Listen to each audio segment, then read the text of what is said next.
I think that a lot of people on the keto diet are doing it wrong. I feel like keto diet is just carnivore diet light edition, essentially. What is up, everybody? I am in Portimao, Portugal, and I'm coming at you with a new video.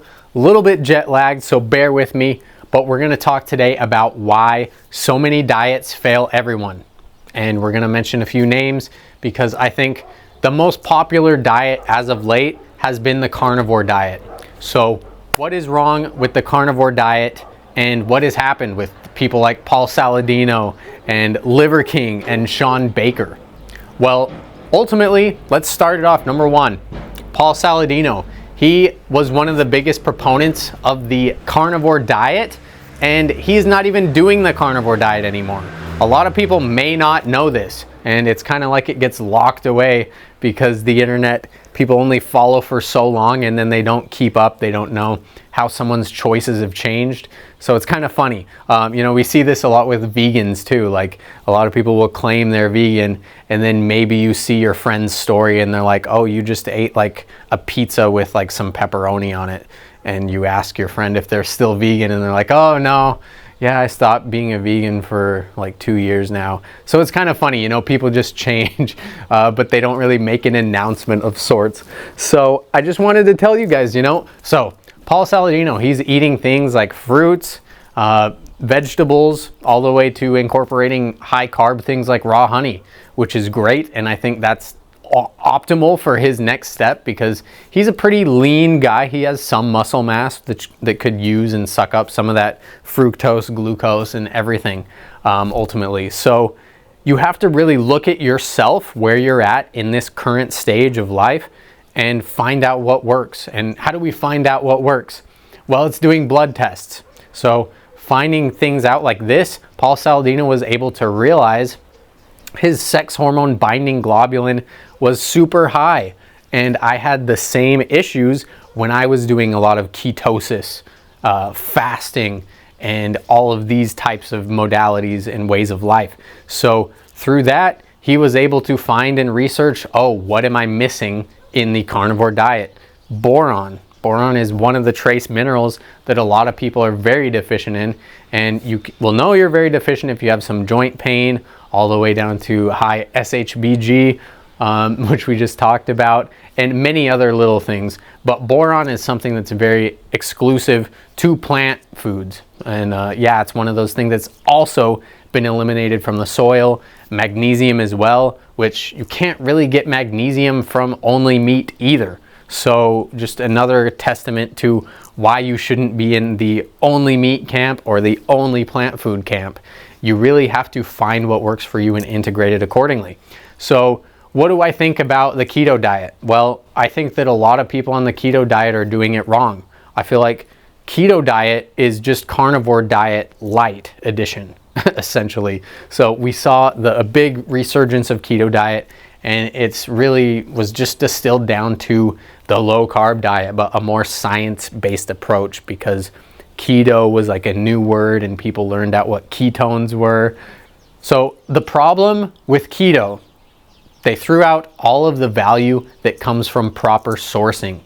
And through that, that's where you get all these Facebook group keto diet moms that are eating bologna and eating Spam with like processed American craft cheese singles, for fuck's sake. That is so sad. So sad.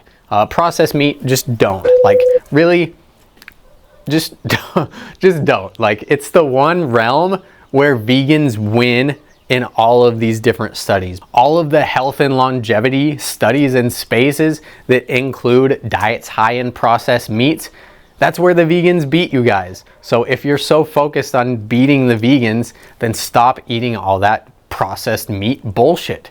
Truly, just stop. Like, just because you're demonizing carb sources and kind of, you know, the soy boys out there, that's fine. But really take it to the next level and don't get duped into just what the keto diet was watered down to for everyone else. So what am I getting at? I'm getting at the fact that a diet should not be distilled down to a single rule or a single sentence. It's just not that simple when it comes to nutrition, diet, and individuality and exactly where you're at, because people don't know where you're at. You have to do blood tests, you have to quantify yourself and see where the balance is and see where the imbalance is and figure out how to work that through and fix it or ameliorate it, whatever.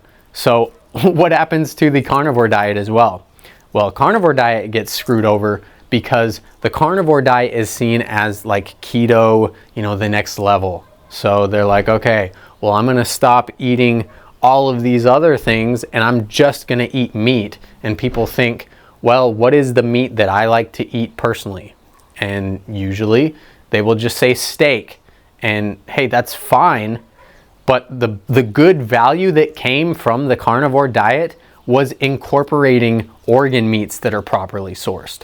So beef liver, organic chicken liver, even if you have to, which is lower level than beef liver, but beef liver is absolutely huge. And so many carnivore diet people don't even eat that. Like, I don't even think Shawn Baker eats liver almost ever. And of course, Liver King, we all know he got busted for taking roids and taking enormous amounts of growth hormone and all of these other things. And it's so sad, truly, because beef liver is super important for everyone's health. But because this fucking moron just wanted to sell out and make as much money as possible and be this amazing, I don't know, like ancestral beast of sorts with like a fucking turtle shell six-pack year round.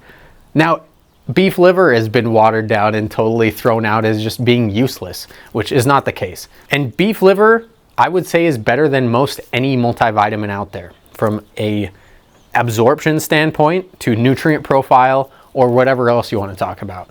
But truly, the thing that's wrong is distilling diets and ways of life down to a single sentence, because it's just not that simple. So when you have things like the vegan diet where they say just don't eat animal foods or animal products, then you're missing out on that whole spectrum of things. And one, we should know, because veganism is not a scientific nutrition-based ideology. It's just an ideology that's moralistic. So they're making that moral choice. So right out the gate, they're not coming from it in a sense of, I want to better my health.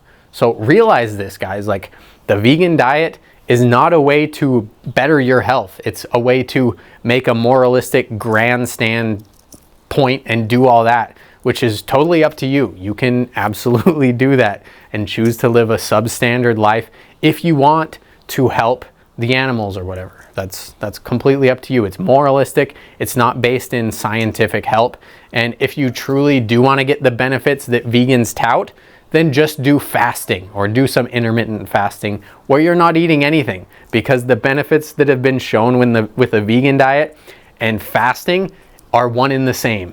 So just pick your poison and do that how you want. I was a big advocate for fasting for a while, and then I moved on. I didn't need fasting anymore to lose weight. I found out that I needed to increase my testosterone. I found out I needed to increase my thyroid hormones, all of these different things. And I overcame that and usurped that, found out my next objective later through blood tests. So of course I do want to pimp out the androgen diet, because that is my book. That is what I've learned on, and really it's kind of chronicled my entire story, my journey through boosting testosterone and masculinity through diet, but also realizing that we can't be dogmatic about only eating meat or only eating plant foods, because there's an in-between that really serves us on a hormonal level all the way down to everything else. So if you get all of these things right, you'll find out that in the middle somewhere is the balance that's right for you. And that's truly what the androgen diet's about. It's about you getting your blood work done, seeing where you're at. I'll tell you, the top most important blood tests to get all the way down to least important. And at least on a starter level, you will be able to know where you're going to go next in terms of diet, in terms of lifestyle, in terms of working out, or in terms of mindset. All of these things are set for you so you can find out exactly where you should be and how to improve it. Because that's been the biggest journey for me, and I challenge myself every day to become better in some aspect of my life. And that's true progress, because you're not going to be able to dial everything in 100%. You're going to have to find out what works for you until it doesn't work for you anymore. And that's what everyone's doing, is they're spinning their wheels in these extreme diet camps. And they might get some results at the start of it for a little bit, and then it fizzles out, or it makes it worse, or it creates another problem. So that's it, man. That's all I wanted to talk to you about. And I hope you got some good information from this, and I hope that you find the androgen diet extremely valuable. And I will talk to you soon, man. Take care. Peace.